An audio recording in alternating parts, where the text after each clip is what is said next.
Good morning, শুভ সকাল। চলে এসেছি আর একটা নতুন দিনে নতুন আর একটা ভিডিও নিয়ে। আশা করি তোমরা সবাই ভালো আছো, সুস্থ আছো। এই যে আজকে চলে এলাম। আজকে হচ্ছে মঙ্গলবার। ঘড়ির কাঁটায় বাজছে এখন, এই দেখো গুরুদেবকে ফুল দেওয়া হয়ে গেছে, ফুলপত্র সব তোলা হয়ে গেছে। এই যে শাশুড়ি শ্বশুরের এখানে ফুল দেওয়া হয়নি, এখানে একটা দেবো। এই যে ফুলের ঝুড়িতে সব ফুল তোলা হয়ে গেছে। এখন তাও দুটো করে ফুল ফুটছে। এই গোপুসোনা এখনও ওঠেনি, ওই যে পরিষ্কার করে রাখা হয়। এ দেখো বন্ধুরা, তৈরি হয়ে নিয়েছি। এখন বাজছে 4:10। 4:05 বেরোবো। টুকটুক করে যেতে 4টে বেজে যাবে। 4টের সময় বেরোবে। আজকে যাব বিজুর বারোয়ারি তলায়। আজকে হবে আমাদের মাতৃ সম্মেলন। দেখা যাক কতজন যায়।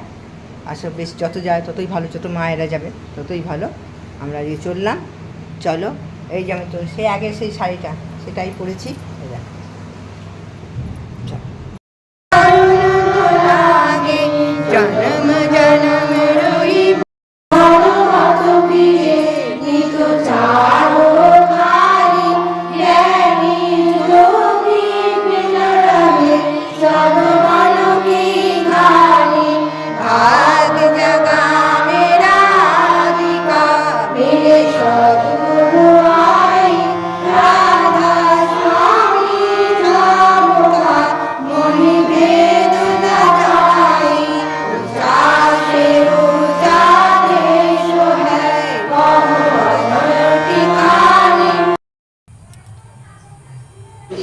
নাম চলছে।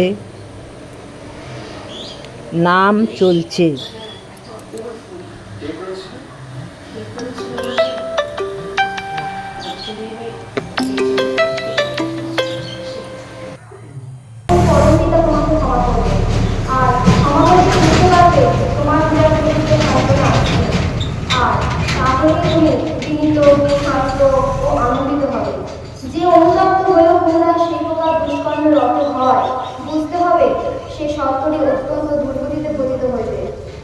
শুধু মুখে মুখে অনুতাপী নয়, ও আরো অন্তরে অনুতাপ আসার অন্তরায়। প্রকৃত অনুতাপ এলে তার সমস্ত লক্ষণই অল্প বিস্তর প্রকাশ পায়।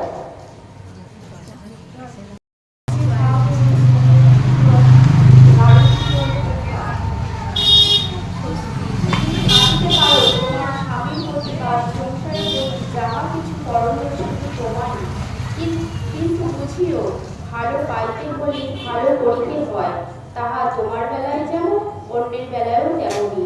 তুমি যদি অন্যের মঙ্গলে যাহা কিছু করণীয় পাওয়ার আশা না রাখিয়া যতটুকু সম্ভব উদ্দেশ্যভাবে করিয়া যাইতে পারো, দেখিবে পাওয়ার জন্য তোমাকে আর আপু করিতে হইবে না।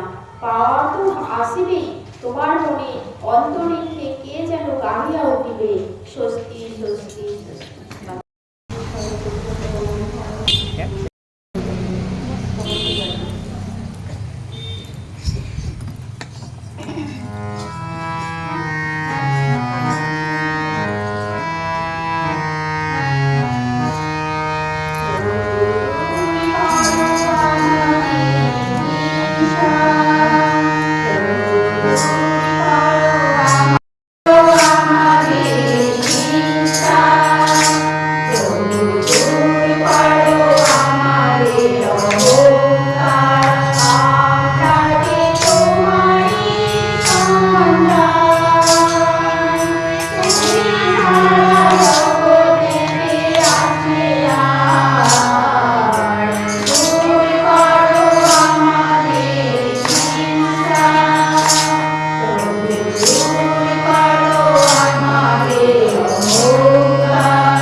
চলে কি করে?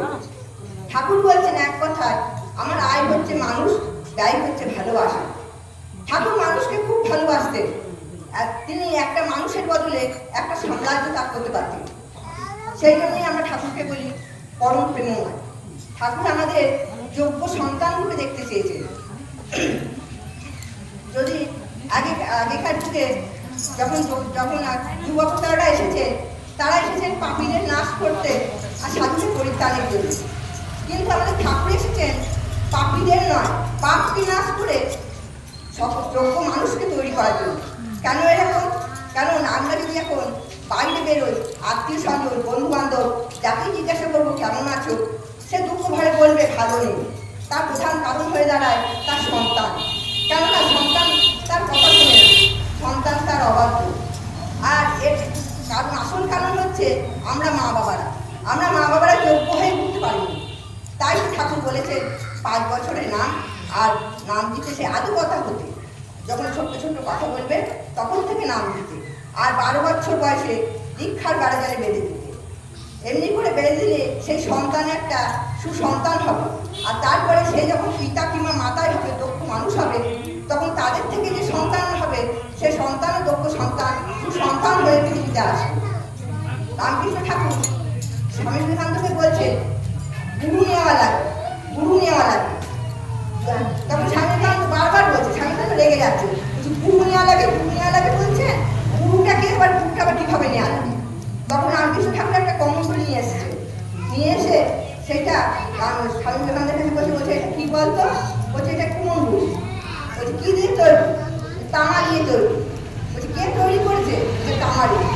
ওটাই তো বলছি, এই শরীরটা আর মনটা হলে হয় না, তার সাথে সাথে এই শরীরটা মনটাকে সুন্দর আদর্শে গঠন করার জন্যে, একটা আদর্শ মানুষ করার জন্যে, সেই জন্যই গুরুকে লাগে। এই জন্যই গুরুকে লাগে ঠাকুর বলছে। আবার ঠাকুরের কাছে একজন গেছে, ঠাকুর কেমন করে ঠাকুর ধরতে হয়?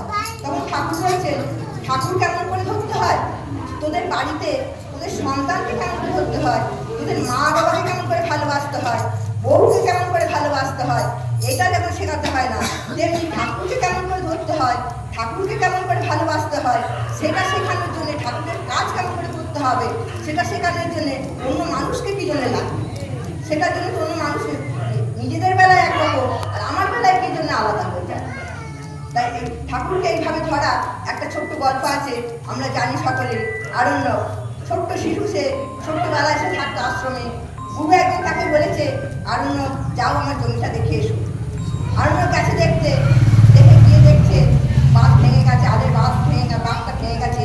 তখন আরণ্যক মাটি দেওয়ার চেষ্টা করলো অনেক, কিন্তু সে বন্ধ করতে পারলো না জলের এত স্রোত। তখন আরণ্যক তার পাশে শুয়ে পড়বে। সকাল গেল, দুপুর গেল, সন্ধ্যে গেল, রাত হয়ে গেল। তখন আরণ্যকের পাড়ার যখন গুরুদেবের সব গুরুদেব, তারপরে সেইখানকার সমস্ত বাচ্চা ছেলেপিলেরা, আরও যা ছেলেরা ছিল, তারা সবাই আরণ্যকে খুঁজে কোথায় গেল। গুরুদেবের মনে পড়েছে, আমি আরণ্যকে তো সেই সকালবেলা পাঠিয়েছিলাম দেখতে, কিন্তু আরণ্যকে তো এখন কোথাও দেখায়নি। গুরুদেব তখন সব ছেলেদের নিয়ে গেল সেই জমিতে গিয়ে দেখলো আরণ্যক চিৎকার করছে।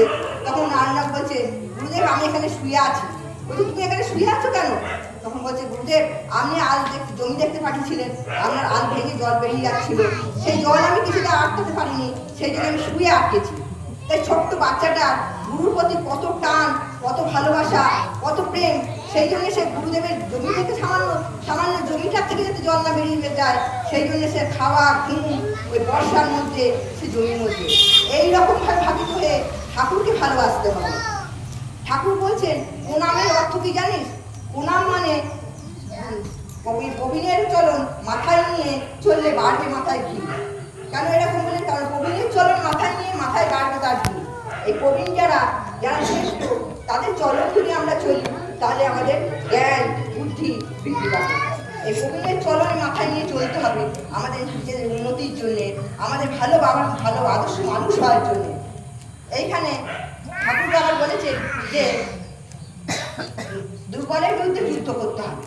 এই দুর্বলের বিরুদ্ধে যুদ্ধ করার জন্যে আমাদের গোবিন্দের সে আদর্শ মাথায় নিয়ে চললে, তার জন্য আমরা যদি শ্রেষ্ঠ মানুষকে ধরি, তার পথ অনুসরণ করি, আর এই দুর্বলের বিরুদ্ধে যুদ্ধ করাটা আমাদের লাগবে না। আপনি সেই যুদ্ধটা হয়ে যাবে আমাদের মনে ভেতরে। আমরা জানবো ঠাকুরকে যদি আমরা জানবো কোনটা ঠিক কোনটা ভুল, আমরা ঠিক পথেই চলবো। তা ঠাকুরকে ধরতে হবে, ঠাকুরকে আমাদের মাঝে আমাদের বাড়িতে প্রবেশ করাতে হবে। এইরকমই এক ব্রাহ্মণ, আগেকার দিনে ব্রাহ্মণ সন্ন্যাসী তারা ঘুরে ঘুরে বেড়াতো। একদিনকে এক জমিদার বাড়ির কাছে এসেছে। জমিদার ছিল খুব অমানবিক, সারাদিন মদ খেত, মেয়ে ছেলে নিয়ে ঘরে বসে থাকতো, বইয়ের উপর অত্যাচার করতো, পয়সা নানানভাবে নষ্ট করতো। তা সে সন্ন্যাসী এসেছে, সন্ন্যাসী এসে সেই জমিদার কাছে এসে বসেছে, বলছে আমি বসতে পারি? তখন তারপরে বলছে যখন বসলাম একটু সেবা হবে? তখন বলছে হ্যাঁ হবে। বলছে মা আমি তো যেমন তেমন কিছু খাই না, সন্ন্যাসী কাছে কি সুন্দর কিছু, আমি ঠাকুরকে ভোগ দিয়ে তারপরে এই সেবাটা অনুষ্ঠান করবো। বলছে ঠিক আছে। আমি আমার আর বলছি না, তোমার রান্নাঘরে কি রান্না করতে পারবো না? কেন রান্নাঘরে আমি রান্না করবো। তখন তাড়াতাড়ি করে রান্নাঘর পরিষ্কার করে দেওয়া হলো। তখন তাহলে রান্নাঘর পরিষ্কার করলে আমার রান্নার বাসন তোলা, রান্নার বাসনে রান্নার বাসনে রান্না করলে ঠাকুরকে আমি এক জায়গায় বসাবো, জায়গা চাই। তখন সেই ঘরের মধ্যে যেখানে দেখছে, ঘরের মধ্যে যেখানে দেখছি যে রান্নার বাসন আছে, সেখানে জমিদার যে ঘরে নাচ করাতো সেই ঘরে দেখছে যে সেই ঘরটা সেই সন্ন্যাসীটার পছন্দ হয়েছে। তখন সেই জমিদার সেই ঘরটা যেখানে নাচ গান করাতো সেখানে সন্ন্যাসী সেইখানে ঠাকুরকে রেখেছে, ভোগ দিয়েছে। এইভাবে 2-3 দিন গেল, সেইখানে নাম কীর্তন হতে লাগলো। তাদের ফলে কি হলো, সেই জমিদার গিন্নি সেই সন্ন্যাসীকে বাড়িতে করতে দিয়েছিল, বাড়িতে ঢুকিয়েছিল বলে সেই সন্ন্যাসীর দয়ায় ঠাকুর তার বাড়ির সমস্ত অংশটাই সে দখল করেছে। ঠাকুর রান্নাঘর থেকে, ঠাকুর ঘর থেকে, সেখানে নাচ গান হতো সব থেকে। এইভাবে আমরা যদি ঠাকুরকে নিয়ে চলি, ঠাকুরকে যদি আমাদের মধ্যে, আমাদের বাড়িতে, আমাদের মধ্যে প্রবেশ করায়, তাহলে আমাদের উন্নতি হবেই হবে, আমাদের পরিবর্তন আসবেই আসবে। এই বলে ঠাকুরের রাতুল রাঙাচরণে সবাইকার মঙ্গল কামনা করে এখানে জয় গুরু বলে আমার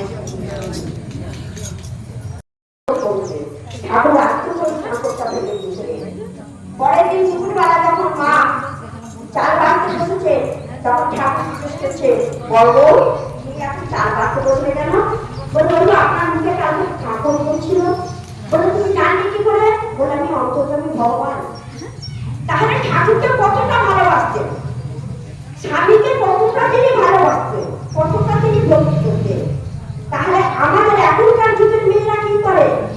স্বামীরা কাছে থেকে বাড়ি এলে যদি বলে একটা দরকার বলে টেবিলে আসে নিয়ে খাও। আমরা কি পেরেছি? আমরা কি পারি? তাহলে আমরা পারবো না কেন? আমাদের চেষ্টা করতে হবে। তাহলে সব মায়েদের সচেতন হতে হবে। ইষ্ট হলো একটা ঠাকুর, ইষ্টকে ধরে পথ চলুন। ইষ্ট ছাড়া কিন্তু কোনো গতি নেই। আমরা ইষ্টকে ধরে, এই যে ভয়াবহ করোনা গেল, আমরা ইষ্টের সন্তান বলে আজও এই জায়গায় আছি। ইষ্টকে ভালোবাসতে শিখুন। আমার ইষ্ট কিন্তু পয়সা চায় না। অনেকের লোকে মুখে শুনি, দূর তোমাদের ঠাকুরের সকালে পয়সা তুলতে হয়। আরে বোকা, ঠাকুরকে 1 টাকা দিতে 10 টাকা পাবি, সেটা কি খেয়াল রেখেছে? আমি যদি ঠাকুরকে সকালবেলা ইষ্ট দিকে নিবেদন করি, তাহলে সারাদিন আমার কথা কিন্তু আমাকে ভাবতে হবে না, ঠাকুর বলতে হবে। ঠাকুর বলেছে তুই সবার কথা ভাব, রাজি থাকবো। তাহলে ঠাকুরকে ভালোবাসতে হবে, ঠাকুরের শরণাপন্ন হয়, ঠাকুরকে ভালোবাসো। আমি আর একটা গল্প করছি।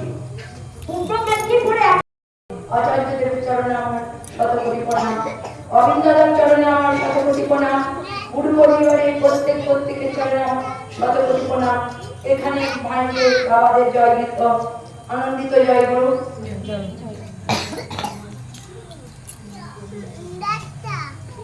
গুরু মাতা, গুরুই পিতা, আবার গুরুই কর্মী। গুরু ছাড়া এই জগতে নেই আর গতি। তা আমরা সর্বপ্রথম 12 বছরের দীক্ষা পালন করে আমরা গুরুর চরণ আশ্রয় করব। এই গুরুর আশ্রয় করে আমাদের ছেলে মেয়েদের কেমন করে শিক্ষা দিতে হয় সেটা আমরা দেব। আমাদের ছেলেমেয়েরা ছোট থেকে দীক্ষা গ্রহণ করেছে, কিন্তু তাদের কিন্তু ব্যবহার কিন্তু খারাপ হয় না, যে গুরুকে নিয়ে চলে। আর এখন অনিন্দাদা যে বিবিবাদের কাজ নিয়ে এসেছে, দেশে দেশে যে দীক্ষাপত্র সমীক্ষার কাজ চলছে, সেই সমীক্ষার কাজে দিব্যবাদ মানে যেসব দীক্ষা দিয়েছেন ইষ্টভীতি করেন না, এমনকি ঠাকুরকে পরিষ্কার পরিচ্ছন্ন রাখেন না। তাই অনিন্দাদা বলেছেন প্রতিটা বাড়িতে বাড়িতে গিয়ে আগে মায়ের দিকে দেখতে হবে আমার ঠাকুরকে কেমন করে রেখেছে। ঠাকুরকে প্রথমে আমাদের ঠাকুরের আসন দেখতে হবে, তারপরে আমাদের ইষ্টভীতির কথা বলতে হবে। যজন যাজন ইষ্টভীতি সস্তায়নী সদাচার, 5টা নীতি আমাদের দয়াল দিয়েছেন। এই 5টা নীতি আমাদের পালন করে চলতে হবে। যজন মানে হচ্ছে সকাল সন্ধ্যে প্রার্থনা করা। যদি আমরা সকাল সন্ধ্যে প্রার্থনা করি, তাহলে আমার তো মঙ্গল, আবার আমার আশেপাশে বাড়ির সবাইকার প্রত্যেকেরই মঙ্গল। আর যজন হচ্ছে আমার ঠাকুরের কথা মানুষের কাছে বলা। আমি কিন্তু আমার সংসারে কি হচ্ছে সেসব কথা মানুষের কাছে বলবো না, বলবো আমার দয়ালের কাছে। আর ঠাকুরের কথা বলবো আমি মানুষের কাছে। আর ইষ্টভীতি হচ্ছে মঙ্গলের ভরণ পোষণ, যেটা আমাদের দয়াল দিয়েছে। ভোরবেলা ইষ্টভীতি করা, হাতে পয়সা নেই। ইষ্ট মানে হচ্ছে মঙ্গল, আর ভীতি হচ্ছে ভরণ, যে মঙ্গলের ভরণ পোষণ। সেই দীক্ষা নিয়ে মঙ্গলের ভরণ পোষণ। দেখুন আমরা সংসারের জন্য কত টাকা খরচা করি, কিন্তু ঠাকুরের জন্য 1 টাকা রাখতে পারি না। তাই প্রতিপত্তিকে বলবো, যেসব মায়েরা দীক্ষা নিয়েছেন সেই সব মায়েরা ঠাকুরকে আগে পরিষ্কার পরিচ্ছন্ন করবেন। দেখুন আমরা কেমন সেজে গুজে কেমন বেরিয়ে পড়ছি, কিন্তু ঠাকুর এক বাড়িতে গিয়ে দেখছি ঠাকুরের আসন দেখলে তখন কি বলছে জানেন, সময় হয় না। ঠাকুরের বেলায় আমরা সময় পাই না, কিন্তু সব কাজে আমরা ব্যস্ত আছি। তা প্রতিপত্তিকে মাকে বলবো যে মায়েরাই তো আমাদের ঘর সংসার সামলাবে, তা মায়ের দিকে আগে আমাদের ঠাকুরকে যত্ন নিতে হবে। তারপরে তো স্বামীরা তো পরে, ছেলেরা তো পরে করবে, মায়েদের দেখে আমাদের ছেলেরা শিখবে। তাই মায়ের দিকে আগে ঠিক করতে হবে, তারপরে আমাদের ছেলেরা সব একে একে ঠিক হয়ে যাবে। আর এই ইষ্টভীতি 30 দিন, ঠাকুর বলছেন 29 দিনে ছই না, আর 31 দিনে নেই না। তোমার 30 দিনে পাঠাতে হবে। এখন কি ইষ্টভীতি করবো না, মাসহারা পয়সা দেবো, তাহলে আমার ঠাকুরের সঙ্গে সম্পর্ক তৈরি হবে? ঠাকুরের সঙ্গে সম্পর্ক তৈরি হওয়াটা হচ্ছে আমি যে ভোর 4টে থেকে 5:30 পর্যন্ত আমার ইষ্টভীতির নীতি দিয়েছে, সেই 5:30টার মধ্যে আমি ইষ্টভীতি শেষ করে আমার ঠাকুরের সঙ্গে সম্পর্ক তৈরি করে তবেই আমি ঘর থেকে বেরোবো। আর গুরু হচ্ছেন সাকার মূর্তি, তিনি আমার ভগবানের সঙ্গে সাক্ষাৎ করিয়ে দেন। তাই আগে আমরা ইষ্টভীতি করবো, তারপরে আমরা অন্য কাজে বেরোবো। এখানে জয় গুরু বলে তোমার কাছে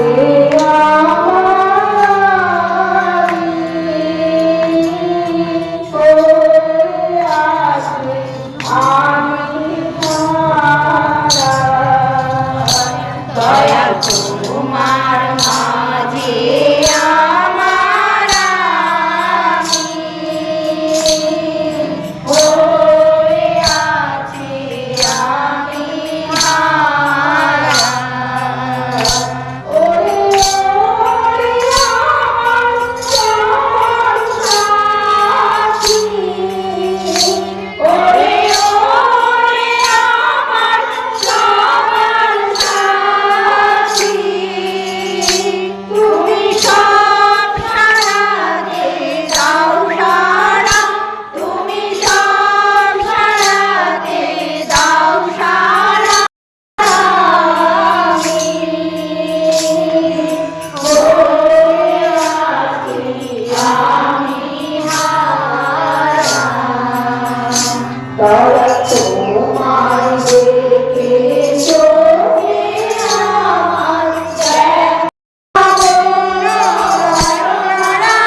জয়। পরম পূজ্যপাদ শ্রী শ্রী বর্দা কি জয়। পরম পূজ্যপাদ শ্রী শ্রী আচার্যদেব কি জয়। পরম পূজ্যপাদ শ্রী শ্রী আচার্যদেব কি জয়। পরম পূজ্যপাদ শ্রী শ্রী আচার্যদেব কি জয়। বন্দে পুরুষোত্তমম বন্দে পুরুষোত্তমম বন্দে পুরুষোত্তমম বন্দে পুরুষোত্তমম বন্দে বন্দে পুরুষোত্তমম পুরুষোত্তম আর্যবৃত্তিম বন্দে আর্যবৃত্তিম বন্দে মাতৃবরম বন্দে মাতৃবর্গম